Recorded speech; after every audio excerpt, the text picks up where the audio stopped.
It started with three men in tuxedos who weren't there for the champagne. What followed would expose a billion-dollar conspiracy, shatter the illusions of high society, and reveal that the quiet single father flipping steaks in the kitchen was anything but ordinary. One split-second decision at an elegant charity gala set off a chain reaction that reached criminal syndicates, corporate empires, and the hearts of an entire city. And it all began with danger, courage, and an unexpected partnership forged in chaos. The soft clinking of crystal glasses mixed with classical piano.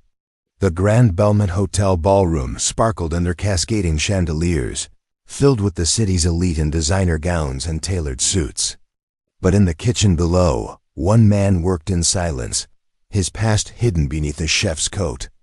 Little did anyone know, three uninvited guests had just walked through the door. And the collision between violence and virtue was about to change everything. The night a chef became a guardian and a CEO discovered what real strength looked like. Before we jump back in, tell us where you're tuning in from, and if this story touches you, make sure you're subscribed, because tomorrow, I've saved something extra special for you. The scent of seared duck breast and rosemary filled the kitchen of Aurelian, one of the most prestigious restaurants in Ashford Heights. The evening rush had begun, and the heat from the industrial stoves turned the space into a carefully controlled inferno.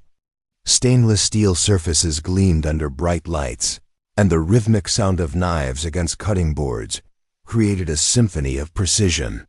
Jeremy Walters stood at his station, his focus absolute. He moved with the efficiency of someone who had spent years perfecting his craft. His hands, scarred from burns and blade slips, worked the pan with practiced ease. A drizzle of burgundy reduction, a delicate placement of microgreens, and the dish was complete. He slid it across the pass with a quiet nod. Behind him, the kitchen buzzed with controlled chaos. Sous chefs barked orders. Line cooks hustled between stations. The expeditor called out table numbers with mechanical urgency. But Jeremy remained an island of calm, his expression neutral, his movements deliberate.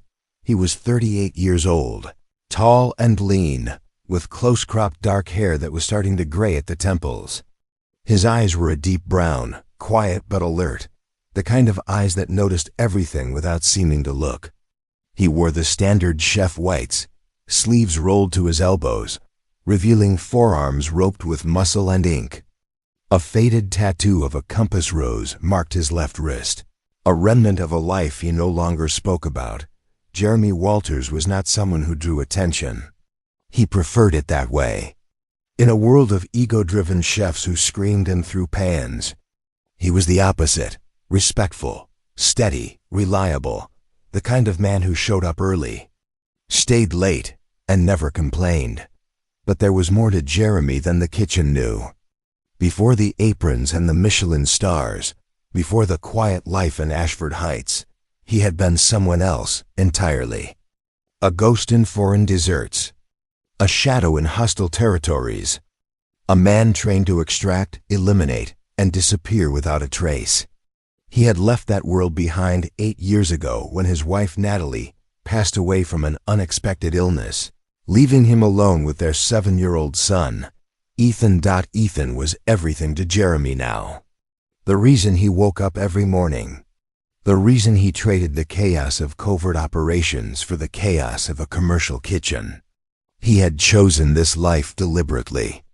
Cooking was methodical, creative, and most importantly, it kept him present. It kept him home. Tonight, Ethan was staying with Mrs. Keegan, their elderly neighbor who treated the boy like her own grandson. She lived 2 doors down in their modest apartment building on Crescent Lane, a quiet street lined with oak trees and street lamps that flickered just before dawn. It was not a wealthy neighborhood, but it was safe. It was theirs. Jeremy checked the clock.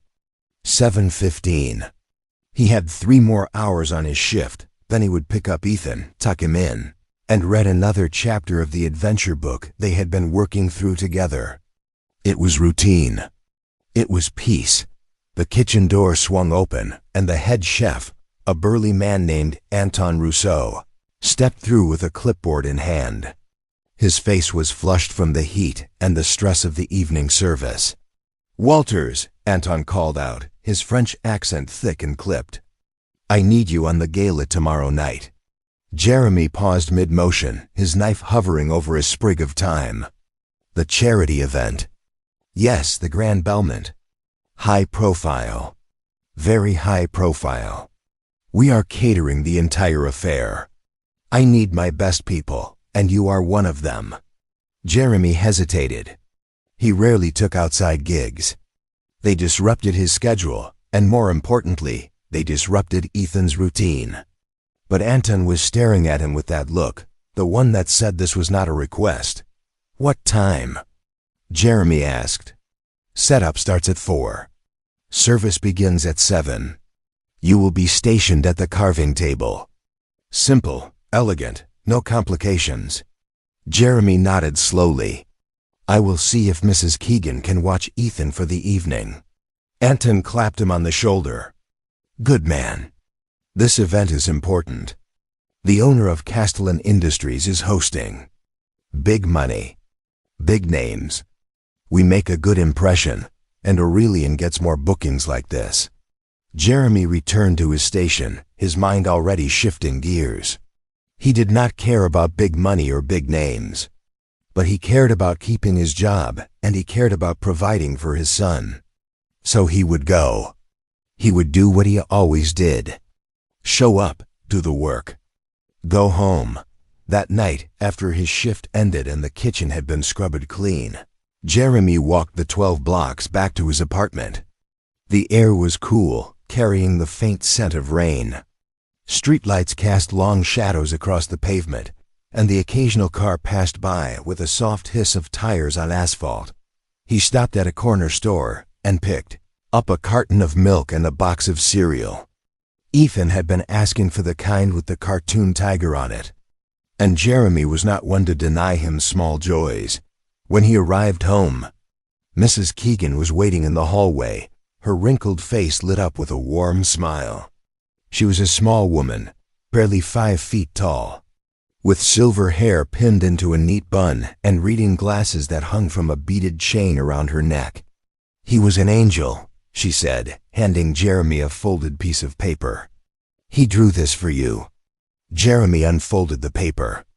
It was a crayon drawing of the two of them standing side by side. He was wearing his chef hat, and Ethan had drawn himself holding a spatula. Above them, in wobbly letters, it read, "Best chef dad ever." Jeremy felt something tighten in his chest. He folded the drawing carefully and tucked it into his jacket pocket. "Thank you, Mrs. Keegan." "Anytime, dear. You know I love that boy." Inside the apartment, Ethan was asleep on the couch, still in his dinosaur pajamas, clutching a stuffed elephant named Peanut. Jeremy knelt beside him and gently brushed the hair from his forehead. The boy stirred but did not wake. Carefully, Jeremy lifted him and carried him to his bedroom, tucking him under the blankets. He sat on the edge of the bed for a moment, watching his son sleep. The rise and fall of his small chest, the peaceful expression on his face. This was what mattered. This was the mission now. Jeremy stood and walked to the window, looking out over the city. Somewhere out there, the wealthy elite were preparing for their charity gala. They would sip champagne and make donations and feel good about themselves. And Jeremy would be there, behind the scenes, doing what he always did.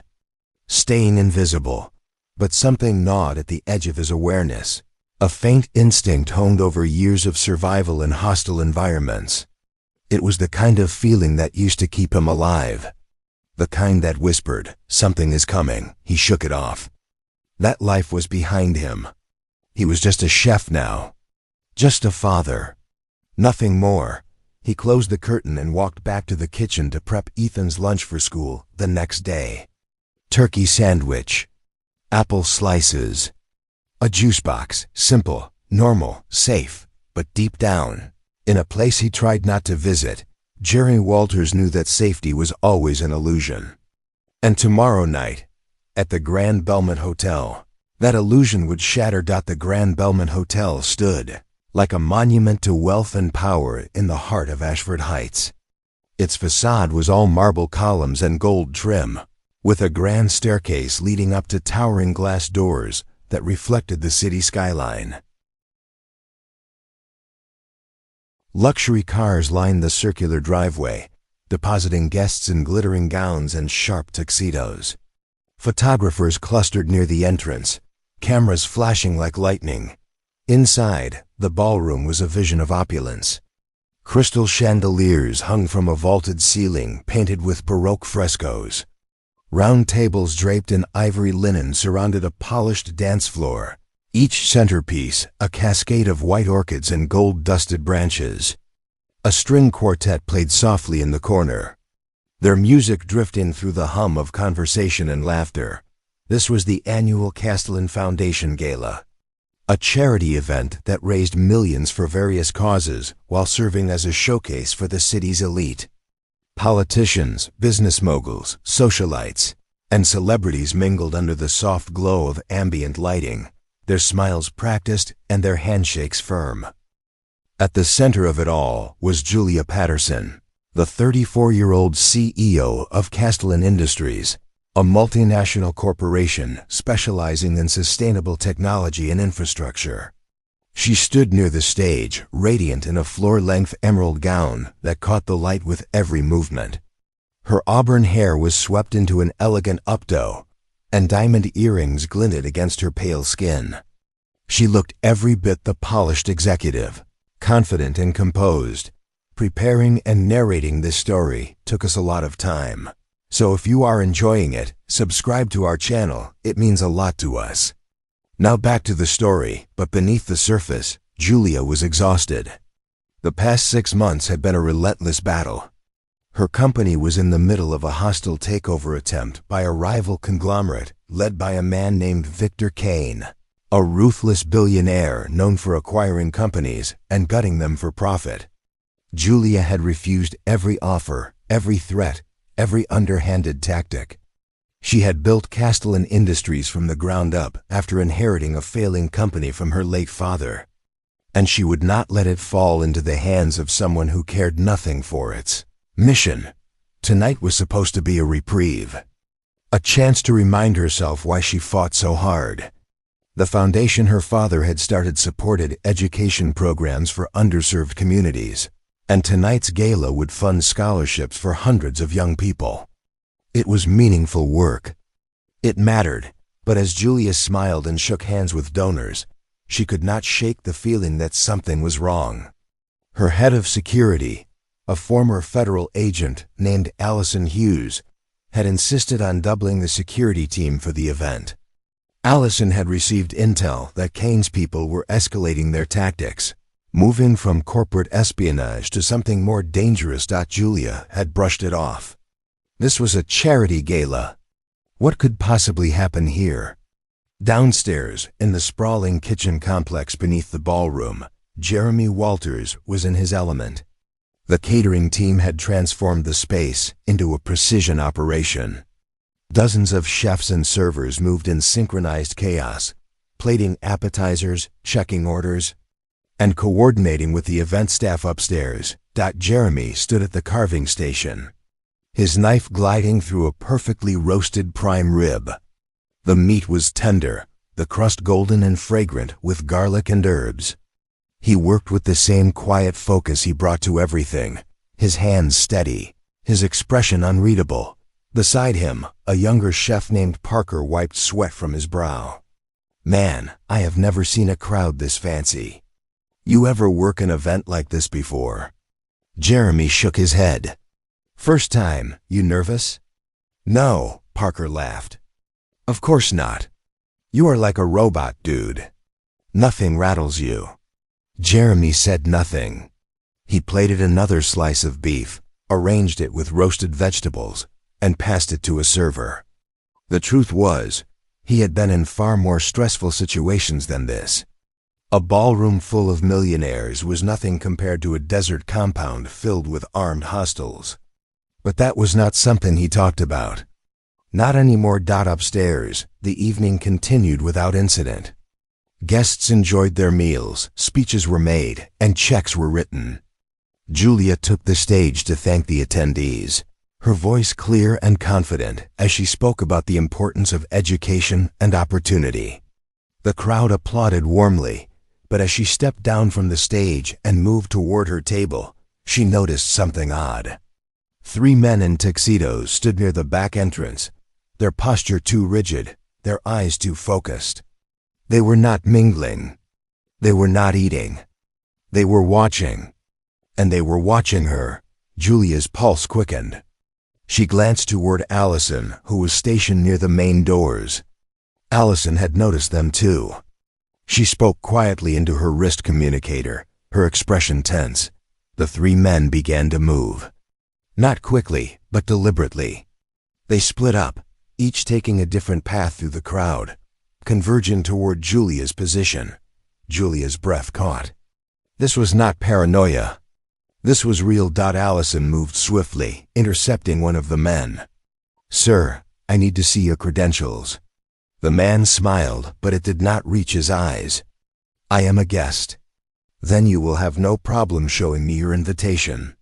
The man's hand moved toward his jacket. Everything happened at once. Allison shouted. The man pulled a weapon. Screams erupted from the crowd. The other 2 men moved toward Julia, their hands reaching beneath their jackets, and in the kitchen below, Jeremy Walters heard the unmistakable sound of panic. He froze, his knife still in hand, every instinct suddenly awake. He knew that sound. He had heard it 100 times before in 100 different places. It was the sound of violence about to unfold, without thinking. Jeremy dropped the knife and ran. The kitchen door burst open. And Jeremy sprinted into the service corridor, his heart pounding but his mind razor sharp. Years of training had conditioned him to move toward danger, not away from it. The sounds of chaos grew louder as he climbed the back staircase. 2 steps at a time, he emerged into a side hallway adjacent to the ballroom. Through the open double doors, he could see the scene unfolding in horrifying clarity. Guests were scrambling away from the center of the room, overturning chairs and knocking over champagne flutes in their panic. Security personnel were shouting, trying to establish control. And there, near the stage, 3 men in tuxedos had surrounded a woman in an emerald gown. Julia Patterson. Even from a distance, Jeremy could see the terror in her eyes. Though she stood her ground, refusing to cower, one of the men had drawn a weapon, a compact pistol fitted with a suppressor. The other 2 were closing in, blocking any escape route. Allison Hughes was on the ground, clutching her arm where she had been struck during the initial confrontation. Blood seeped between her fingers. Time seemed to slow. Jeremy's tactical mind assessed the situation in microseconds. 3 armed hostiles. 1 primary target. Dozens of civilians in the line of fire. Limited cover. No backup. Every rational part of him screamed to stay hidden, to let trained security handle it, to think of Ethan waiting at home. But another part of him, the part that had been forged in fire and blood, knew that if he did nothing, Julia Patterson would die. And possibly many others. Jeremy moved. He stripped off his chef's coat as he ran, revealing a simple black t-shirt underneath. He grabbed a metal serving tray from a nearby table, testing its weight. Not ideal, but it would have to do. He entered the ballroom through a side entrance, staying low, using the panicked crowd as cover. The 3 men were so focused on Julia that they did not notice him approaching from their flank. The first man, the one with the gun, was speaking into a radio. Target acquired. Preparing for extraction. Jeremy closed the distance in 3 silent strides. He swung the serving tray with brutal precision, striking the man's wrist. The gun clattered to the floor. Before the man could react, Jeremy drove his elbow into the side of his head, dropping him instantly. The second man spun toward Jeremy, reaching for his own weapon. Jeremy did not give him the chance. He stepped inside the man's reach, trapped his arm, and delivered a devastating knee strike to the ribs. The man gasped, his breath exploding from his lungs. Jeremy followed with a palm strike to the chin, and the man crumpled. The third man was faster. He had his weapon out and was already raising it toward Jeremy. Time froze. Jeremy saw the barrel aligning with his chest. He saw the man's finger tightening on the trigger, and then Julia moved. She grabbed a champagne bottle from the nearest table and swung it with all her strength, striking the third man across the back of his head. The bottle shattered, and the man staggered forward, dazed. Jeremy did not hesitate. He closed the distance, disarmed the man with a practiced twist, and put him in a chokehold until his body went limp. Silence fell over the ballroom. 3 men lay unconscious on the floor. Jeremy stood over them, breathing hard, his hands still raised in a combat stance. Around him, the crowd stared in stunned disbelief. Julia Patterson stood a few feet away, her chest heaving, shards of glass glittering in her hair. She looked at Jeremy, her green eyes wide with shock and something else. Recognition, not of his face, but of what he was. What he had been. "Who are you?" she whispered. Jeremy lowered his hands slowly. His voice was calm, almost gentle. "Just a chef, ma'am." Sirens wailed in the distance, growing louder. Security personnel rushed forward, securing the 3 unconscious men. Paramedics attended to Allison, who was conscious and already barking orders despite her injury. Jeremy turned to leave, but Julia reached out and caught his arm. "Wait, please." He stopped, looking down at her hand on his sleeve, then up at her face. She was trembling slightly, but her grip was firm.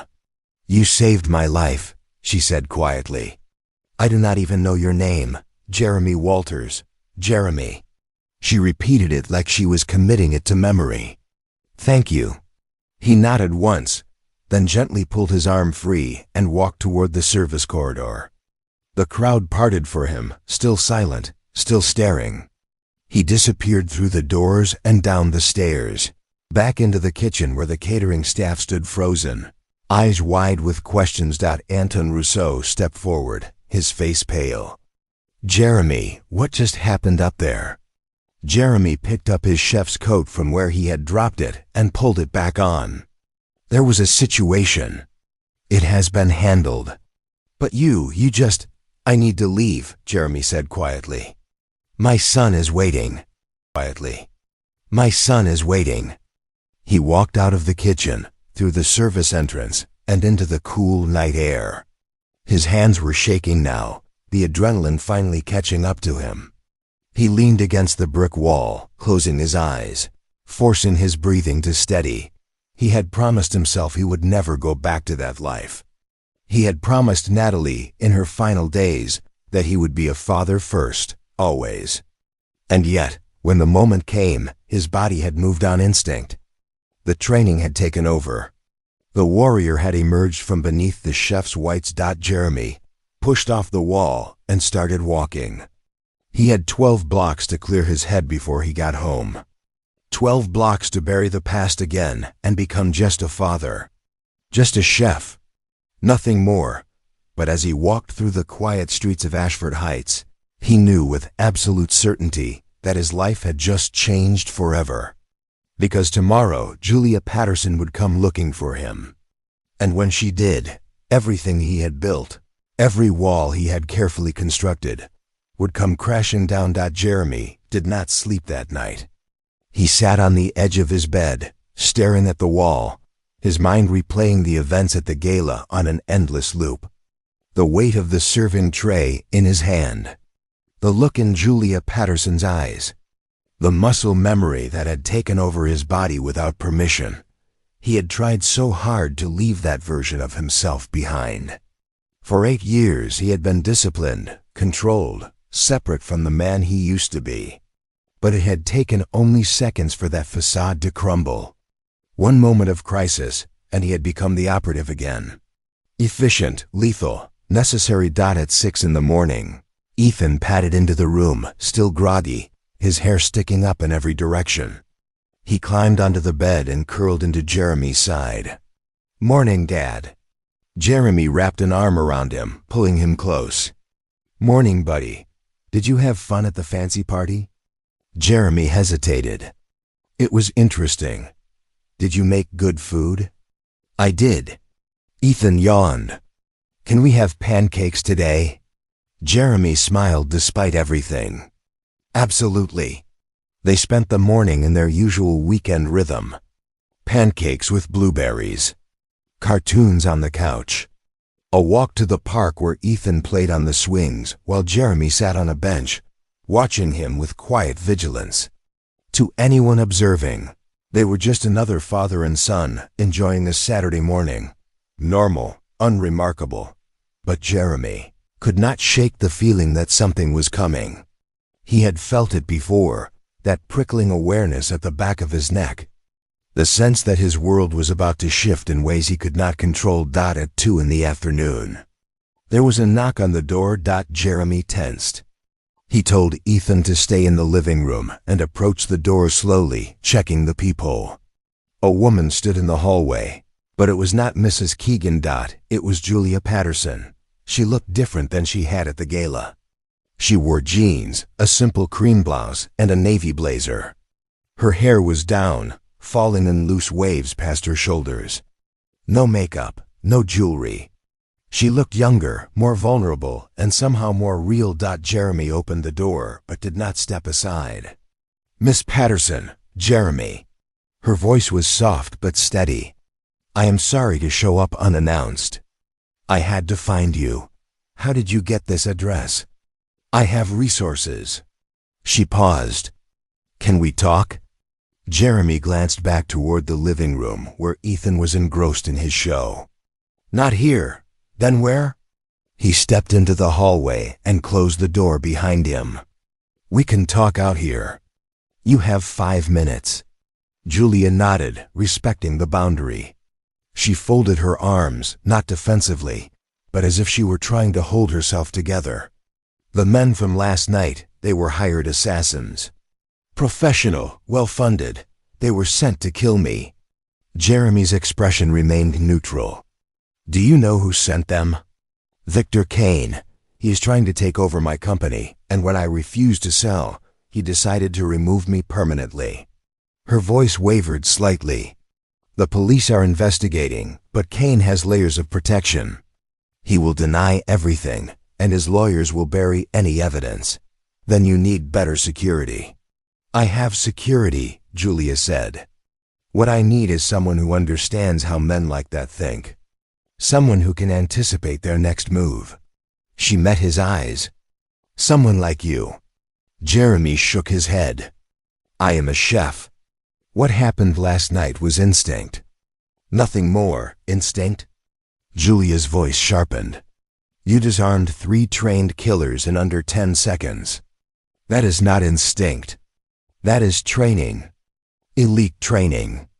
Jeremy said nothing. Julia took a step closer, lowering her voice.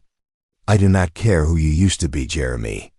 I care that you saved my life, and I care that Kane is not going to stop. He will send more people. Better people. And next time, I might not be so lucky." "Hire a private security firm," Jeremy said flatly. "There are plenty of former operatives who specialize in executive protection. I do not trust them. I trust you. You do not even know me." "I know enough," Julia said quietly. "I know you did not hesitate. I know you put yourself in danger to protect a complete stranger. And I know that whatever life you have built here, you did it for a reason." Her eyes flicked toward the door behind him. "You have a son." Jeremy's jaw tightened. "Leave him out of this." "I am not threatening him," Julia said quickly. "I am saying I understand why you want to stay hidden. But Kane's people know who you are now. They saw what you did. And if they connect you to me, they will use that against both of us." Jeremy felt a cold weight settle in his chest. She was right. He had made himself visible. He had stepped into the light, and now the shadows knew where to find him. "What do you want from me?" he asked, Help me stop Kane, not as a bodyguard. As an advisor. Help me understand how people like him operate. Help me stay one step ahead. She paused. I will pay you. Whatever you need. I do not want your money. Then what do you want? Jeremy looked at her for a long moment. She was desperate, that much was clear. But there was something else in her eyes. Determination. Integrity. She reminded him of the officers he used to serve under. The ones who believed the mission was bigger than themselves. I want my son to be safe, Jeremy said quietly. That is all I have ever wanted. Julia nodded slowly. Then help me end this. Because if Kane wins, he will not stop with me. He will destroy everything in his path, including anyone who got in his way. She held his gaze. Including you. The door behind Jeremy opened slightly, and Ethan peeked out. Dad, who is that? Jeremy turned, his expression softening instantly. Just a friend from work, buddy. Go back inside. I will be there in a minute. Ethan looked at Julia curiously, then disappeared back into the apartment. Julia smiled faintly. He looks like you. Jeremy ignored the comment. If I agree to help, we do this my way. No media, no publicity. And you keep my name out of everything. Agreed. And when it is over, you walk away. No favors, no debts. Julia extended her hand. Deal. Jeremy stared at her hand for a moment, then shook it. Her grip was firm, confident. When she let go, she pulled a business card from her pocket and handed it to him. My private number. Call me when you are ready to start. She turned and walked down the hallway, her footsteps echoing softly. Jeremy watched her go, then looked down at the card in his hand. Simple, elegant, just her name and a phone. Number. He slipped it into his pocket and went back inside. Ethan was waiting on the couch, his curious eyes wide. Is she nice? Ethan asked. Jeremy sat down beside him. I think so. Are you going to help her?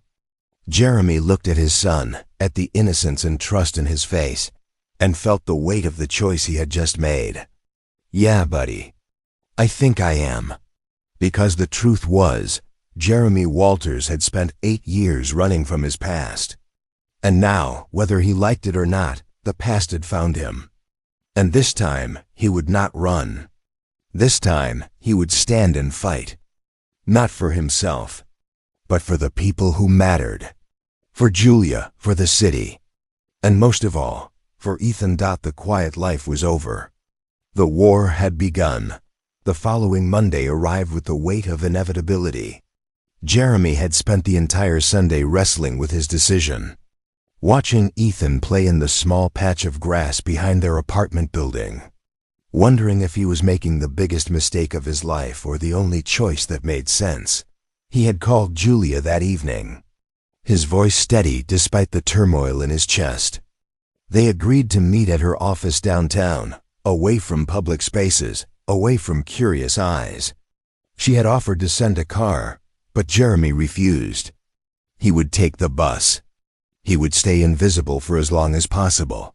Now, standing in front of the Castellan Tower, a gleaming 40-story monument to corporate success, Jeremy felt profoundly out of place. He wore his only pair of dress pants, a button-down shirt that was slightly too big, and shoes he had polished the night before. He looked like a man trying to fit into a world that was never meant for him. The lobby was all marble and glass, with abstract art installations that probably cost more than his annual salary. Security guards in crisp uniforms monitored every entrance. A receptionist with perfect makeup and a practiced smile directed him to the executive elevators. 40th floor, she said. Miss Patterson is expecting you. The elevator ride felt like ascending into another dimension. Soft music played overhead. The walls were mirrored, reflecting Jeremy's uncomfortable expression back at him a dozen times. He adjusted his collar and reminded himself why he was here. Not for Julia, not for himself. For Ethan, to end this threat before it reached his son. for Ethan to end this threat before it reached his son. The elevator doors opened into a reception area that looked more like a luxury hotel than an office. Floor-to-ceiling windows offered a panoramic view of Ashford Heights, the city sprawling beneath them like a living map. A young assistant greeted him immediately. "Mr. Walters, please follow me." She led him through a corridor lined with photographs of infrastructure projects. Wind farms, solar arrays, sustainable housing developments. Whatever else Castellan Industries was, it appeared to be genuinely invested in making a difference. That mattered to Jeremy more than he wanted to admit. Julia's office was at the end of the hall, behind double doors made of frosted glass. The assistant knocked once and opened the door. Julia stood by the window, her back to him, phone pressed to her ear. She wore a charcoal suit with her hair pulled back into a sleek ponytail. She looked every inch the CEO, commanding and composed. But when she turned and saw Jeremy, her expression softened immediately. "I will call you back," she said into the phone, then ended the call. "Jeremy, thank you for coming." He stepped inside, and the assistant closed the door behind him. The office was spacious but not ostentatious. A large desk dominated one side, covered with neat stacks of folders and a laptop.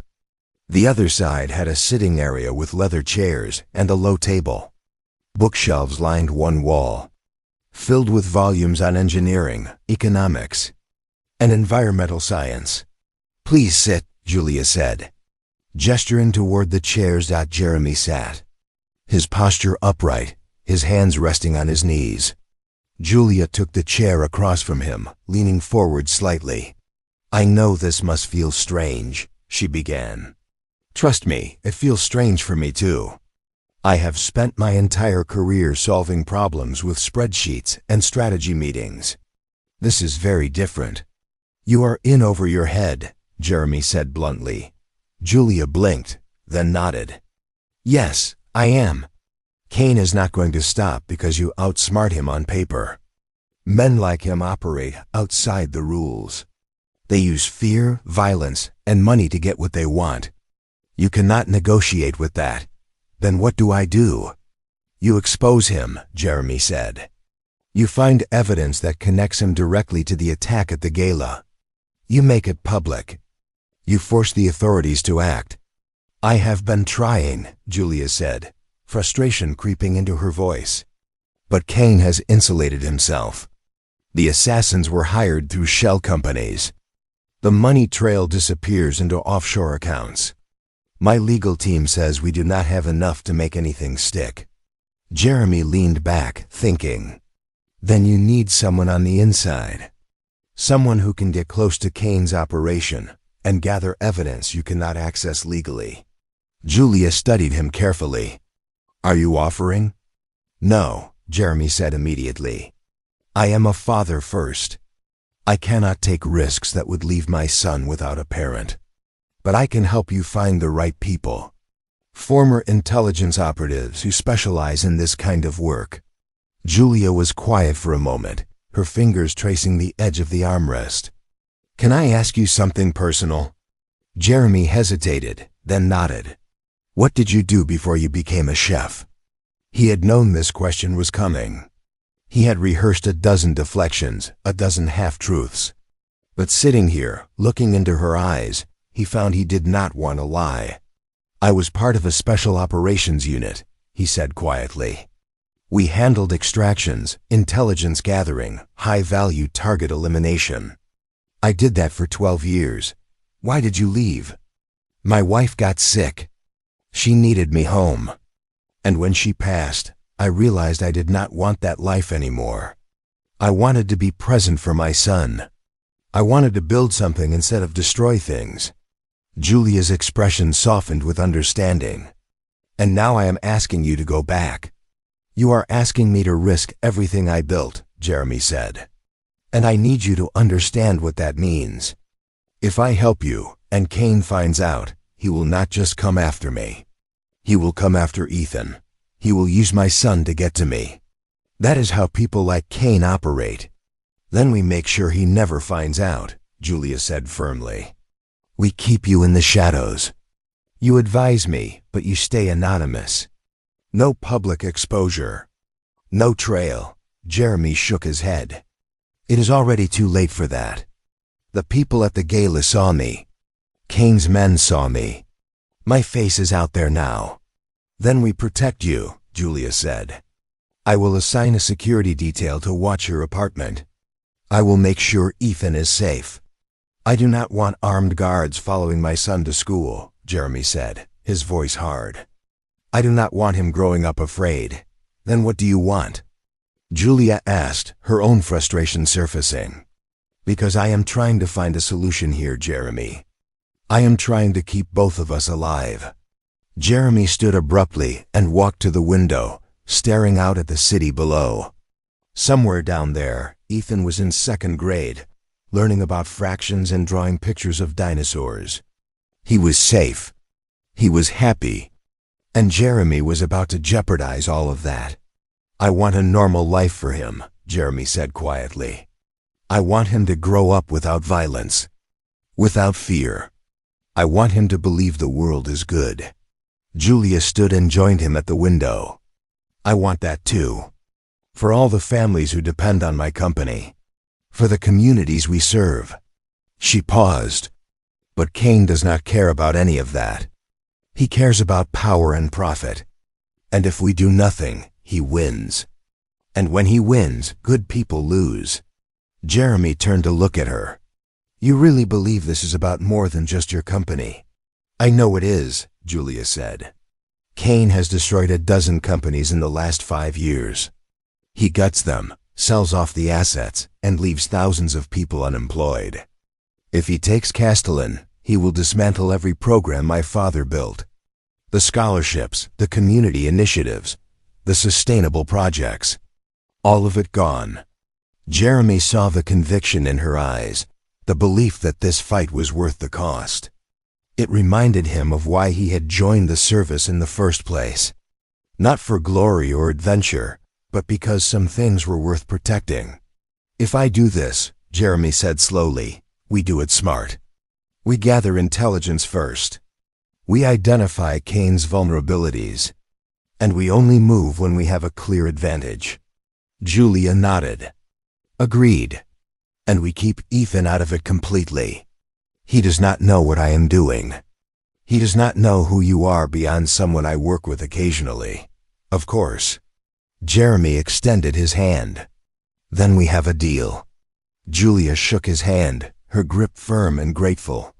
Thank you, Jeremy. As he left the office and rode the elevator back down to street level, Jeremy felt the familiar weight of a mission settling onto his shoulders. He had walked away from this feeling once. He had buried it beneath aprons and recipes and bedtime stories. But now it was back, and there was no denying it. He was a warrior again. And this time, the battlefield was not some distant desert. It was here, in his city, in his life. And the stakes had never been higher. That evening, after picking up Ethan from school and making dinner and reading 3 chapters of their adventure book, Jeremy stood in the doorway of his son's room, watching him sleep. The nightlight cast a soft glow across Ethan's peaceful face. Jeremy made a silent promise. Whatever happened next, whatever dangers lay ahead, Ethan would be protected. Even if it cost Jeremy everything. Because that was what fathers did. They stood between their sons and the darkness. Always. The first threat arrived 3 days later in the form of a manila envelope slipped under Jeremy's apartment door. He found it early in the morning while Ethan was still asleep, his name typed across the front in plain block letters. No return address. No postmark. Jeremy's instincts flared immediately. He picked up the envelope carefully, noting its weight, checking for any irregularities. When he was satisfied it was not dangerous, he opened it. Inside were photographs. 6 of them, printed on glossy paper. Each one showed Jeremy in a different location over the past week. Leaving his apartment. Walking Ethan to school. Working in the kitchen at Aurelian. Entering the Castellan Tower. The message was clear. You are being watched. We know everything about you. The final photograph made his blood run cold. It showed Ethan on the playground at school, laughing on the swings, completely unaware of the camera capturing his image. Across the bottom, someone had written in red ink, "Cute kid. Be a shame if something happened." Jeremy's hands trembled with rage. He forced himself to breathe, to think tactically rather than emotionally. This was psychological warfare, designed to make him panic, to make him back away from Julia and whatever they were building together. But it had the opposite effect. Now this was personal. He called Julia immediately. She answered on the second ring, her voice alert despite the early hour. "Jeremy, what is wrong?" Cain made his move. He sent someone to photograph me and my son. This is a direct threat. There was a pause. "I am so sorry. I will increase security around your building." "No," Jeremy said firmly. "That will only confirm we are working together. We need to be smarter than that. Then what do you suggest?" Jeremy thought quickly. "I need to disappear for a few days. Take Ethan somewhere safe while we figure out our next move. Can you arrange that without leaving a trail?" "Yes. I have a property outside the city. A cabin in the Redstone Valley. It is private, off the grid. No one knows about it except my head of security." "Allison Hughes?" "Yes, she's the only person I trust completely." Jeremy made a decision. "Set it up. I will take Ethan there this afternoon. Tell the school he is sick. Tell Mrs. Keegan we are visiting family. What about your job?" "I will call Anton and take personal leave. He owes me enough favors that he will not ask questions. "Jeremy," Julia's voice softened. "I never wanted to put you in this position." "I know," Jeremy said. "But we are in it now. And the only way out is through." By noon, Jeremy had packed 2 bags. One for himself and one for Ethan. He told his son they were going on a surprise camping trip. And Ethan's excitement helped ease the guilt gnawing at Jeremy's conscience. Mrs. Keegan accepted the story about visiting Natalie's sister without suspicion. And Anton grumbled but approved the leave. Allison Hughes arrived in an unmarked sedan. Her arm still in a sling from the gala, but her expression all business. She was in her mid-40s with short gray hair and sharp eyes that missed nothing. "Mr. Walters," she said, extending her good hand. "I hear we are going off the grid for a bit." Jeremy shook her hand. "Appreciate the help. Julia trusts you. That is good enough for me." She glanced at Ethan, who was bouncing excitedly in the back seat. "He does not know?" "And he will not," Jeremy said quietly. "As far as he is concerned, this is just a fun trip." The drive to Redstone Valley took 2 hours, winding through forested hills and along narrow roads that saw little traffic. The cabin was exactly what Julia had described, remote, modest, surrounded by tall pines and completely invisible from the main road. It had solar panels on the roof, a well for water, and enough supplies to last a week. Allison did a full security sweep while Jeremy and Ethan explored. The cabin had 2 bedrooms, a small kitchen, and a living area with a stone fireplace. Ethan immediately claimed the bedroom with the bunk beds. "This is awesome, Dad," Ethan said, climbing to the top bunk. "Can we make s'mores tonight?" Jeremy smiled. "Absolutely." After Allison left, Jeremy spent the evening maintaining the illusion of normalcy. They roasted marshmallows over the fire. They told stories. They looked at the stars through the clear mountain air. And when Ethan finally fell asleep, Jeremy sat on the porch with a cup of coffee and his phone. He had 3 missed calls from Julia and a text. "Are you safe?" He replied, "Yes, we are secure." "What is the situation there?" Her response came immediately. "Cain is accelerating. My board received an anonymous dossier this morning with fabricated evidence suggesting I embezzled company funds. They are calling for an emergency vote of no confidence. Jeremy's jaw tightened. He is trying to remove you legally now. And it might work. If I lose the board's support, I lose control of the company. Do you have all eyes on the board? 3 solid votes. Maybe 4. I need 7 out of 12 to survive. Jeremy thought for a moment, then typed, then we need leverage. Something that makes Kane back off or exposes him before the vote happens. When is the vote scheduled? 5 days from now. That does not give us much time. I know. Jeremy stared at the screen, his mind racing through possibilities. Then he made a decision that would change everything. I am coming back to the city tomorrow, alone. Ethan stays here with security. Jeremy, that is too dangerous. Danger is what I am good at. Let me do what I do best. There was a long pause. Then, what are you planning? To get inside Kane's operation. To find the evidence we need to bury him. You said you would not take that kind of risk. I changed my mind. He threatened my son. Now it is personal. Another pause. Then, be careful. Always. Jeremy put the phone down and stared out at the dark forest. Somewhere out there, Victor Kane was moving his pieces across the board, confident he had already won. But Kane had made a critical mistake. He had threatened the one thing Jeremy would die to protect. And now, Jeremy Walters was going to war. The next morning, Jeremy woke Ethan early and explained that he had to go back to the city for work. But that Ethan got to stay at the cabin with a nice security guard named Sam who loved video games and knew how to fish. Ethan's face fell. You are leaving? Jeremy knelt down to his level. Just for a couple of days, buddy. And when I come back, we will have the whole weekend together. I promise.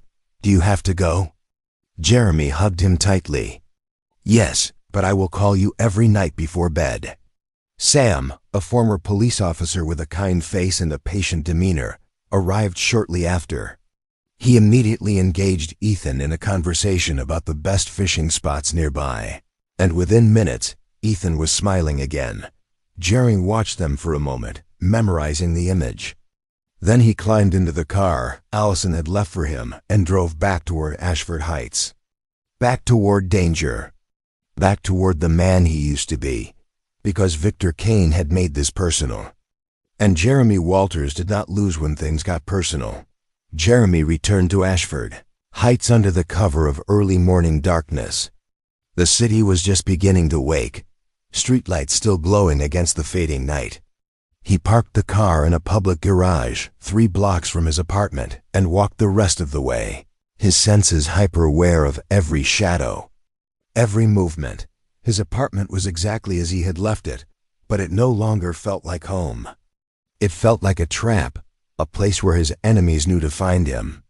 He moved through it quickly, gathering specific items from a locked box in the back of his closet. A prepaid phone, cash, a set of identity documents he had hoped never to use again, and something else wrapped carefully in oilcloth. A compact Glock 19 with 2 spare magazines. Jeremy stared at the weapon for a long moment. He had not touched a gun in 8 years. He had promised himself he never would again. But promises made in peacetime did not hold up in war. And this was war. He tucked the weapon into a concealed holster at the small of his back, pulled on a dark jacket, and left the apartment. He had work to do. His first stop was a shabby office building in the industrial district, the kind of place where people did business they did not want recorded. On the 3rd floor, in a room with peeling paint and flickering fluorescent lights, he found the man he was looking for. Isaac Brennan was a ghost from Jeremy's past, a former intelligence analyst who had left the service under murky circumstances and now sold information to the highest bidder. He was in his 50s, balding, with the tired eyes of someone who had seen too much and cared too little. Well, well, Isaac said when Jeremy walked through the door. Jeremy Walters. I heard you were dead. Close enough, Jeremy said, closing the door behind him. I need information. Isaac leaned back in his chair, a thin smile on his lips. Information costs money. Jeremy pulled an envelope of cash from his jacket and tossed it on the desk. Victor Kane, I need everything you have on his security detail, his schedule, his vulnerabilities. Isaac opened the envelope, counted the bills, and nodded. Kane is careful. Very careful. But everyone has patterns. He turned to his computer and began typing. His primary residence is a penthouse in the Silverton district. 24-hour security. Cameras everywhere. You are not getting in there. Where else does he go? Isaac pulled up a file. He has a private office at Greystone Financial, his holding company. And he spends most Thursday evenings at an exclusive club called the Meridian. Very secretive. Very selective. Can you get me in? Isaac raised an eyebrow. Into the Meridian? That place has tighter security than the Federal Reserve. You would need an invitation, a background check, and a bank account with at least 8 figures. Jeremy leaned forward. I did not ask if it was easy. I asked if you could do it. Isaac studied him for a moment, then smiled. You have not changed, have you? Still charging straight into the fire. He turned back to his computer. I can get you a one-time access code. It will cost extra. Jeremy pulled out another envelope. How much extra? By midday, Jeremy had what he needed. An access code to the Meridian, a background legend that would hold up under basic scrutiny, and a detailed layout of the club's interior. He spent the afternoon preparing. Running through scenarios, memorizing exits, planning for contingencies. At 6 in the evening, he met Julia at a discreet location. A private room in a small art gallery that was closed to the public. She arrived looking exhausted, dark circles under her eyes, her usual composure fraying at the edges. The vote is in 3 days, she said without preamble. Kane's smear campaign is working. 2 board members who were on the fence are now leaning toward removing me.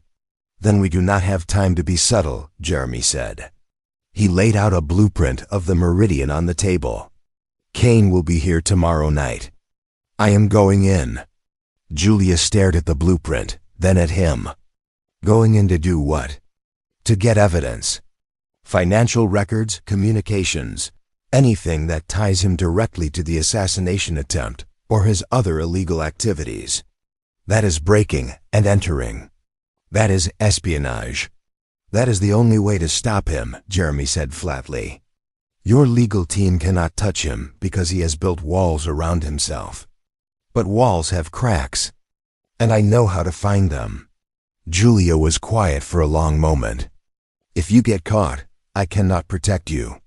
Kane will use it to destroy both of us. I will not get caught. You cannot promise that. Jeremy met her eyes. No, but I can promise I will do everything in my power to end this. For you, for my son, for everyone Kane has hurt. Julia looked down at the blueprint, her fingers tracing the layout. What do you need from me? A distraction. Can you arrange to be at a very public event tomorrow night? Something that draws media attention and keeps Kane's people focused on you? Julia thought for a moment. There is a fundraiser for the mayor's re-election campaign. High profile. Lots of press. High profile. Lots of press. Perfect. Be visible. Be confident. Make Kane think you are not worried. That will make him overconfident. Julia nodded slowly, then looked up at him. Jeremy, if something happens to you, what do I tell your son? The question hit him like a physical blow. He had been avoiding thinking about it, burying the possibility beneath layers of tactical planning.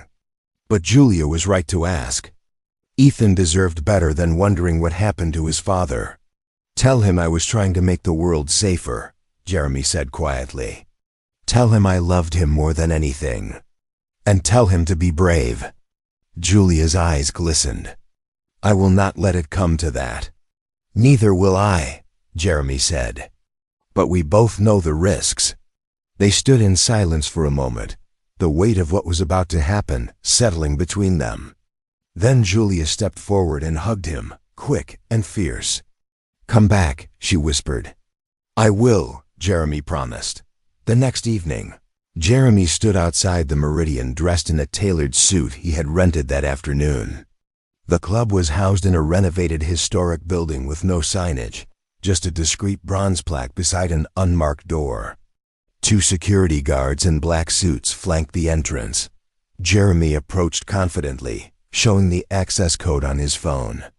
One guard scanned it, checked a tablet, and nodded. "Welcome, Mr. Ashford." Inside, the Meridian was everything he expected. Dark wood paneling, leather furniture, soft jazz playing in the background. Men in expensive suits sat in private booths, conducting business in low voices. Waiters moved silently, delivering drinks and cigars. Jeremy moved through the space slowly, his eyes scanning for security cameras, exit routes, and most importantly, Victor Kane. He found him in a private room on the 2nd floor, visible through a gap in the curtains. Kane was in his 60s, silver-haired and distinguished, with the cold charisma of a man accustomed to power. He sat at a table with 3 other men, discussing something with intense focus. Jeremy positioned himself nearby, pretending to read a newspaper while actually listening to their conversation through a small earpiece connected to a directional microphone he had concealed in his jacket. "The vote is secured," Kane was saying. "Patterson will be out by Friday, and the board will accept my be-out offer by Monday." "And the complications from the gala?" one of the other men asked. Kane waved dismissively. "Handled. The chef who interfered has been identified and is being monitored. If he becomes a problem, we will deal with him." Jeremy's jaw tightened. So Kane knew who he was. The threat was real. What about the evidence? Another man asked. "If Patterson finds anything that connects you to the attempt on her life." "She will not," Kane said confidently. "Everything is insulated. Shell companies, offshore accounts, hired intermediaries. There is no paper trail." But Jeremy noticed something. When Kane said that last part, his hand unconsciously moved to the briefcase beside his chair. A tell, a subtle indication that Kane was not as confident as he pretended to be. The briefcase. That was where the evidence was. Jeremy stood and moved toward the restroom, passing close to Kane's room. As he did, he memorized every detail. The lock on the door, the position of the security cameras, the timing of the guard rotations. He would need to move fast. One chance. And if he failed, Ethan would grow up without a father. But Jeremy Walters had never failed a mission. And he was not about to start now. Jeremy waited 40 minutes before making his move. 40 minutes of calculated patience, watching the patterns of the security guards, timing the rotation of their rounds, noting when the waitstaff entered and exited the private rooms. He nursed a single glass of whiskey at the bar, looking for all the world like just another wealthy patron enjoying a quiet evening. At exactly 9:32, the guards stationed outside Kane's private room stepped away to escort another guest to a different section of the club. Jeremy had 30 seconds, maybe 40 if he was lucky. He moved with purposeful calm, crossing the 2nd-floor hallway as if he belonged there. He reached Kane's door and tested the handle. Locked, as expected. But these were not high-security locks, just standard privacy mechanisms designed to keep out curious guests. Not trained operatives. Jeremy pulled a thin tension wrench and picked from his jacket pocket. Tools he had carried since his return to the city. The lock yielded in 8 seconds. He slipped inside and closed the door behind him. The room was empty. Kane and his associates had moved to the main dining area for dinner, leaving the briefcase unattended on a side table. Jeremy approached it carefully, checking for any security measures.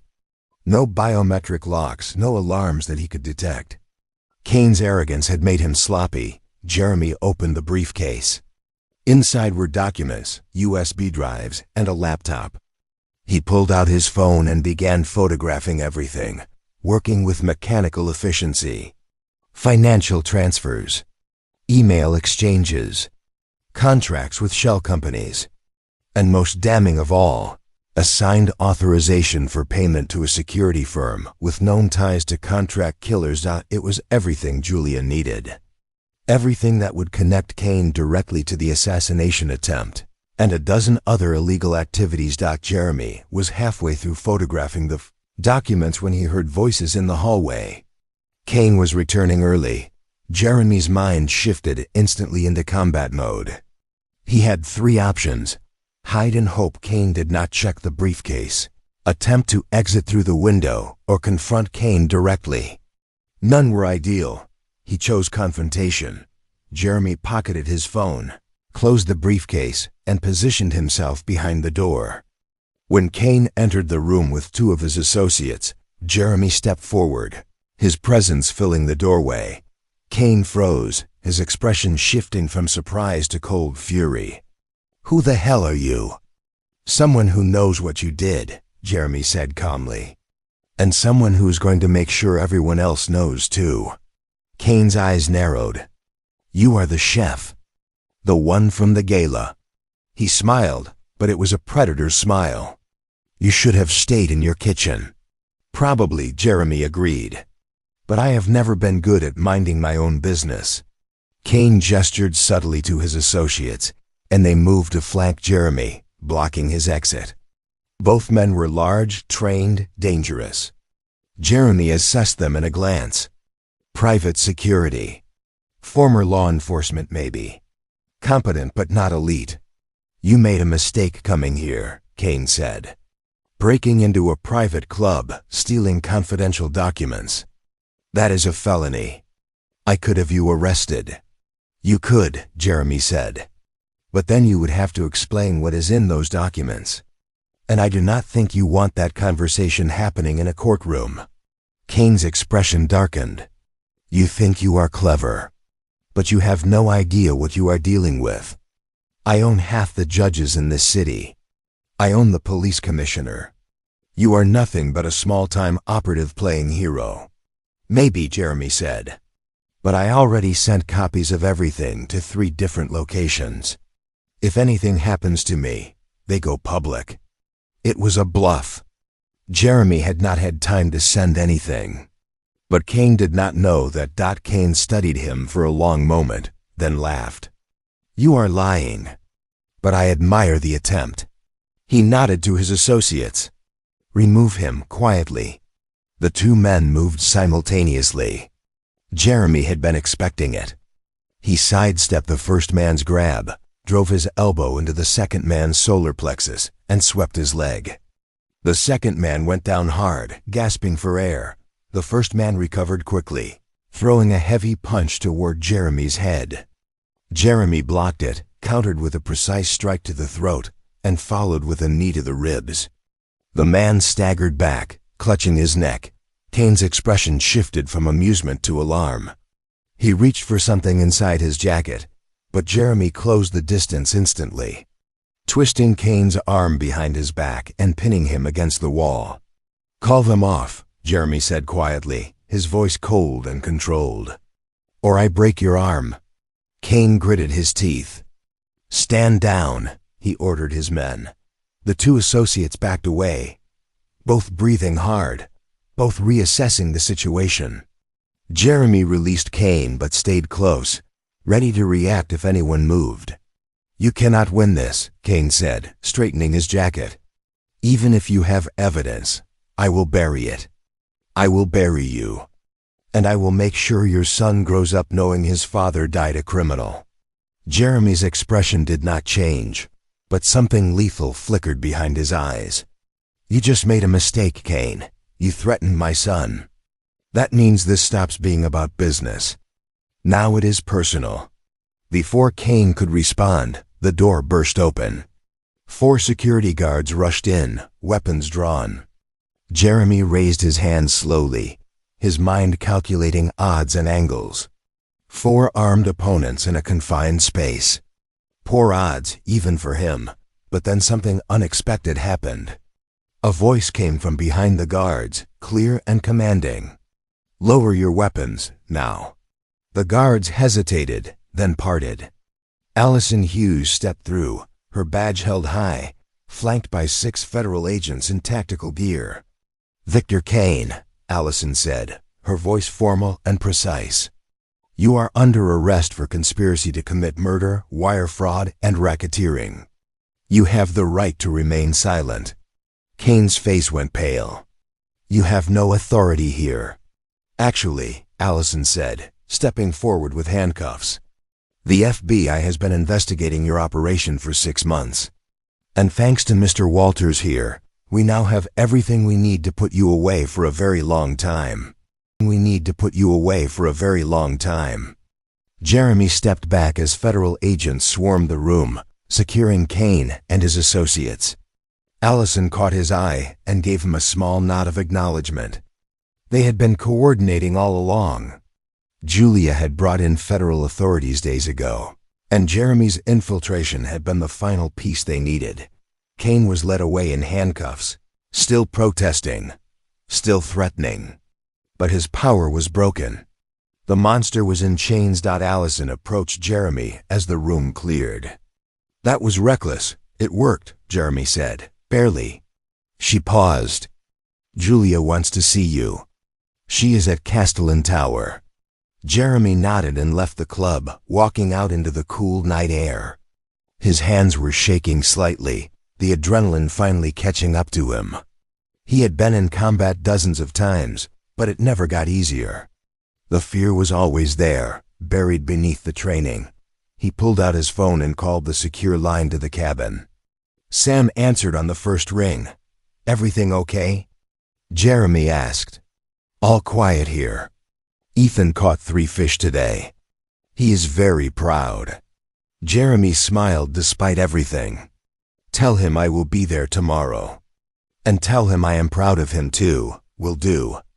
Jeremy ended the call and started walking toward Castellan Tower. The city felt different now. Lighter somehow.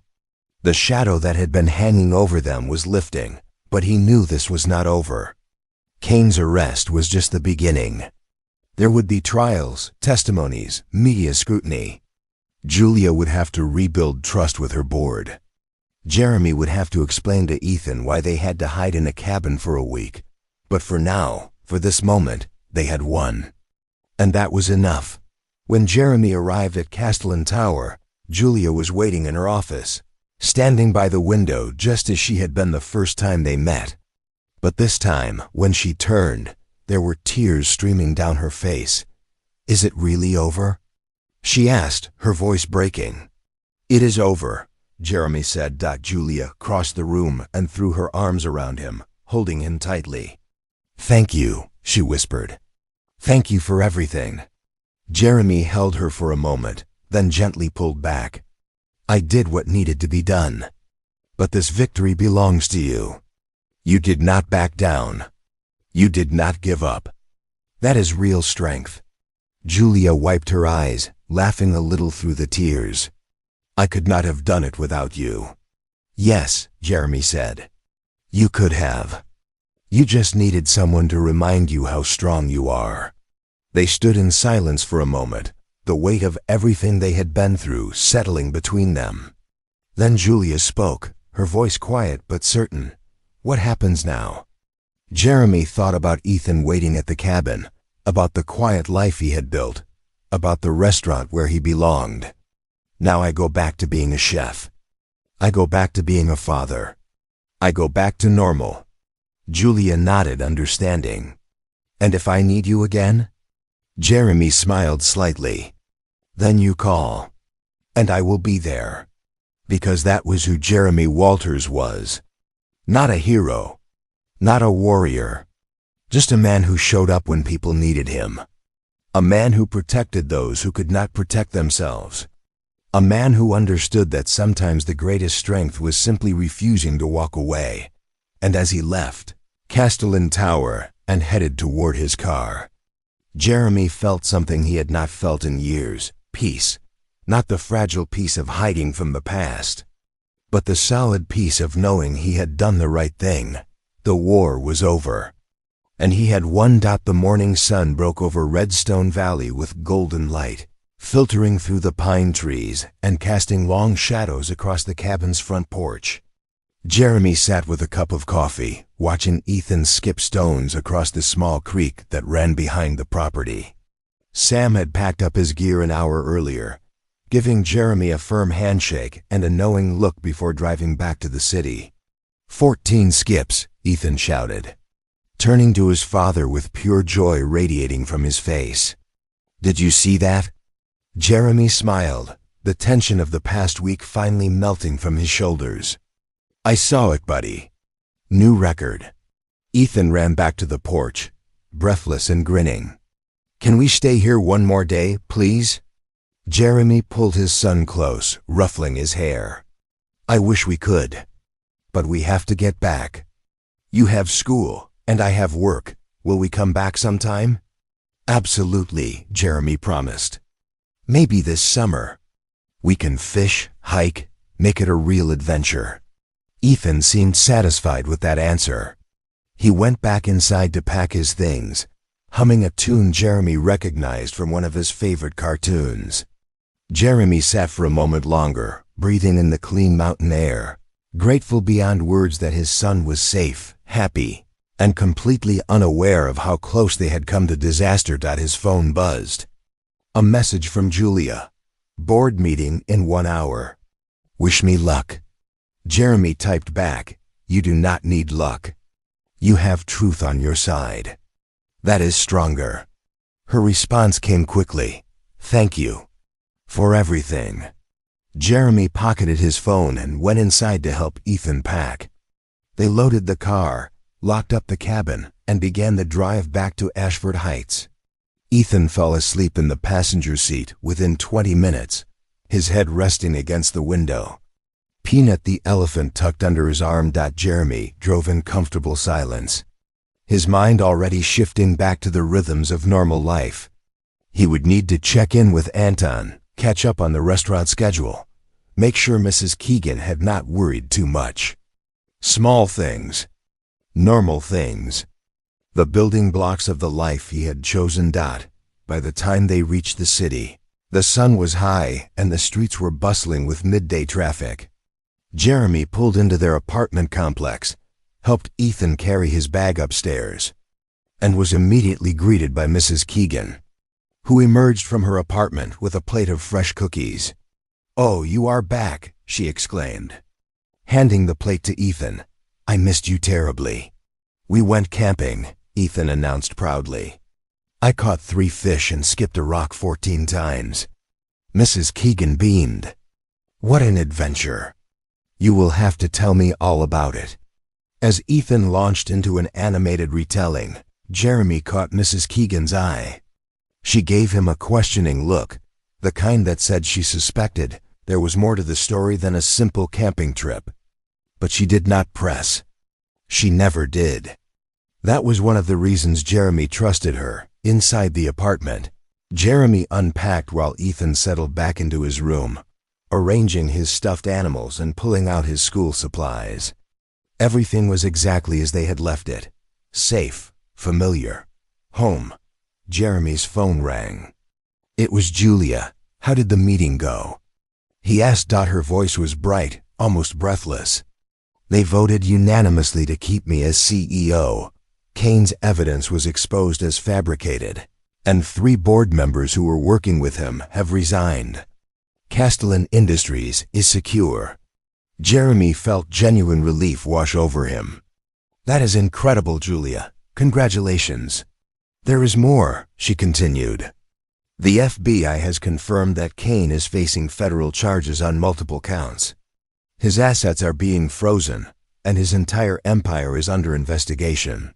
He will not hurt anyone ever again. Good, Jeremy said simply. And Jeremy, Julia's voice softened. The board approved the funding for a new community initiative.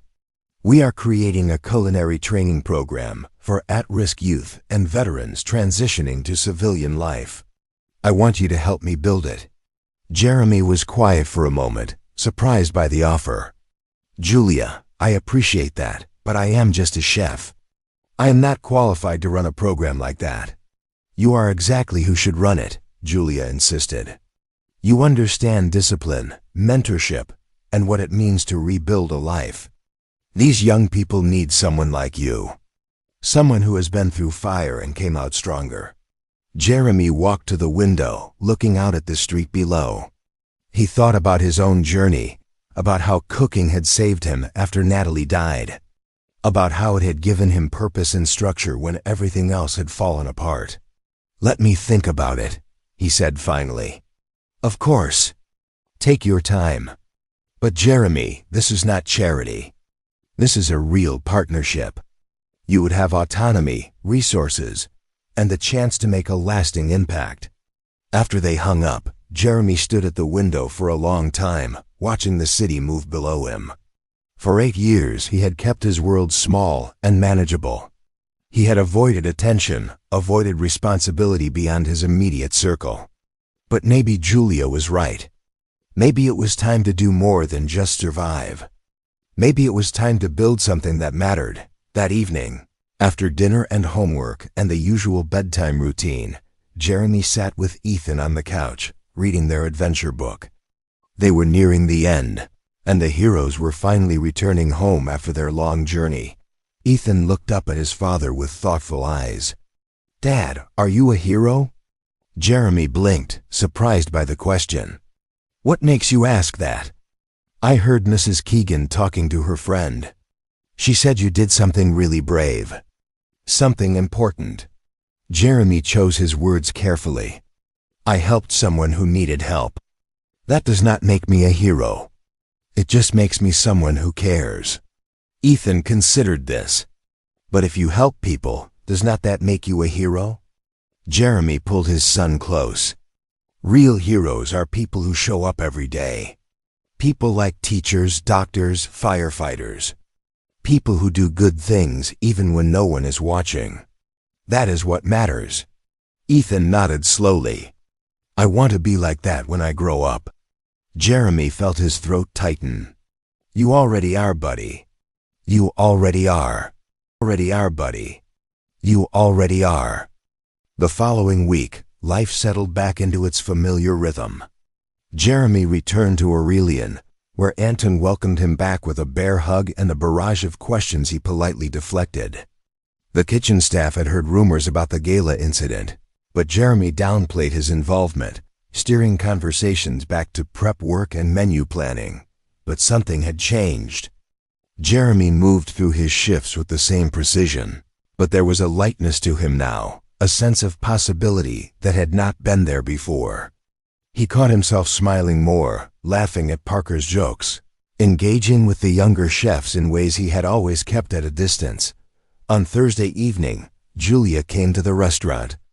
She sat at a corner table, dressed casually in jeans and a sweater, looking more relaxed than Jeremy had ever seen her. He took his break and joined her, sliding into the booth across from her. "I have been thinking about your offer," Jeremy said. Julia set down her menu, giving him her full attention. "I want to do it," Jeremy continued. "But on one condition. Ethan comes first. Always.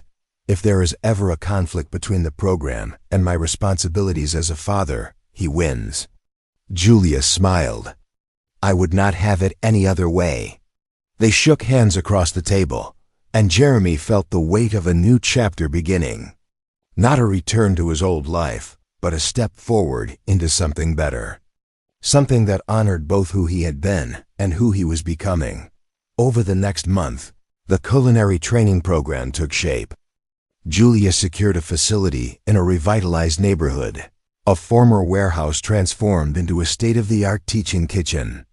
Jeremy worked with educators and social workers to design a curriculum that combined technical skills with mentorship and personal development. The first class of 12 students arrived on a rainy Monday morning. They were a mix of young people from difficult backgrounds and veterans struggling to find their footing in civilian life.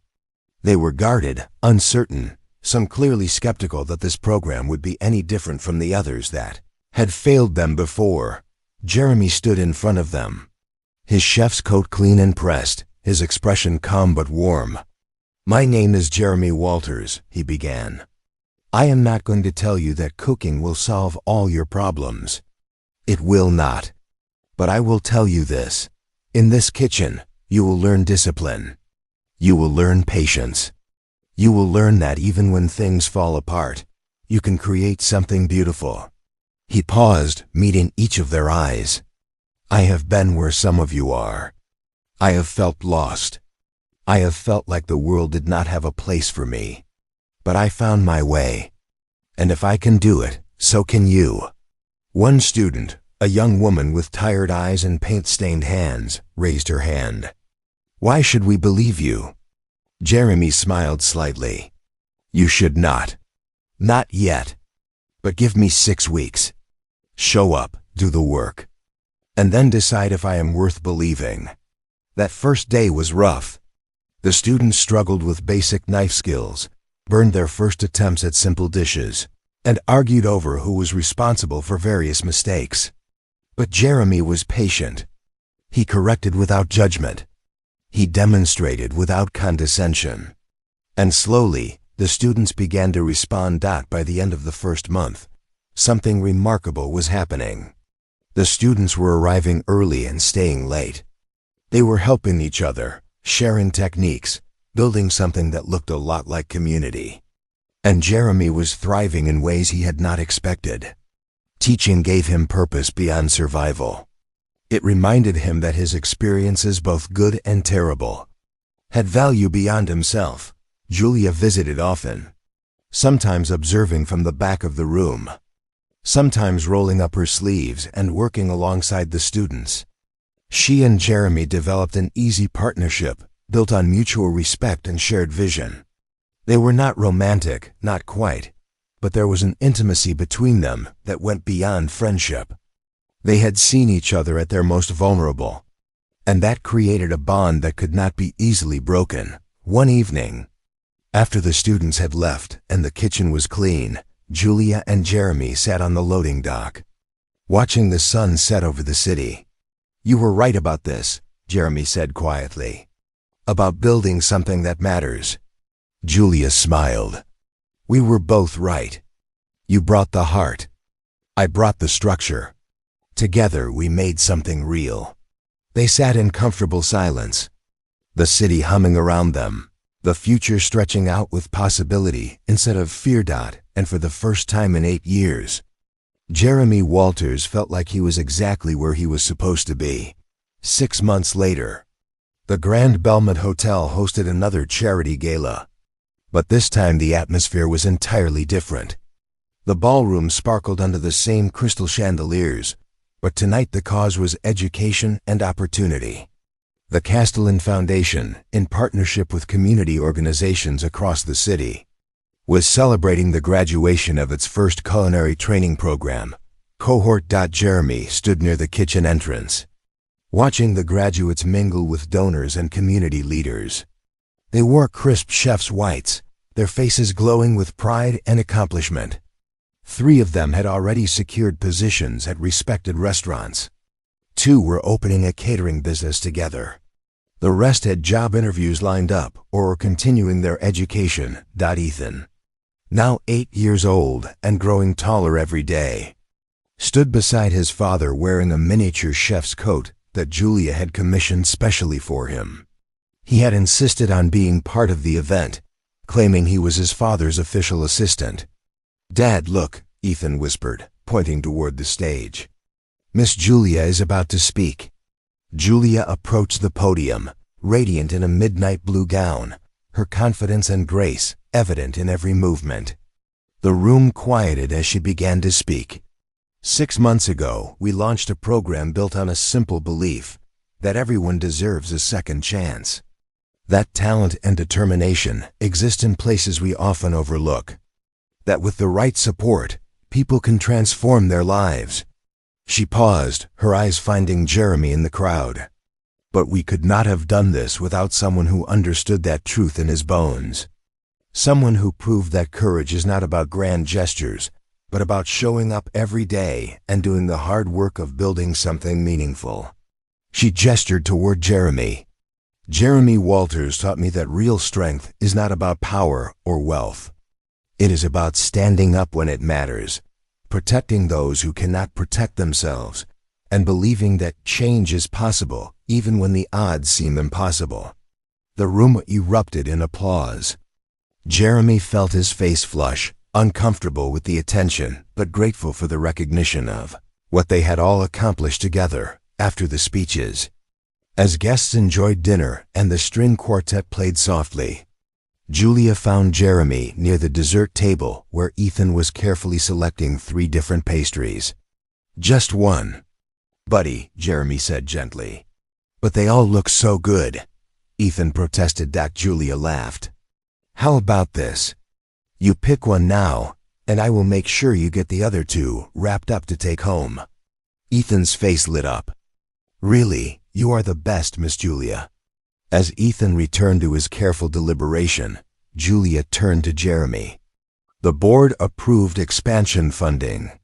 We are going to open 3 more training centers across the state." Jeremy nodded slowly. "That is incredible. And I want you to oversee all of them. Director of Culinary Education and Community Development. Full salary, benefits, and most importantly, a schedule that lets you be present for Ethan." Jeremy looked at her, seeing not just the CEO but the woman who had walked into his life during a moment of crisis and somehow become part of his family. "You know, I am not corporate material." "Good," Julia said, "because I do not need corporate. I need someone real, someone the students trust, someone who leads by example." Before Jeremy could respond, one of the graduates approached. A young veteran named Marcus who had struggled with PTSD and unemployment before joining the program. "Chef Walters, I just wanted to say thank you. This program saved my life. I mean that literally."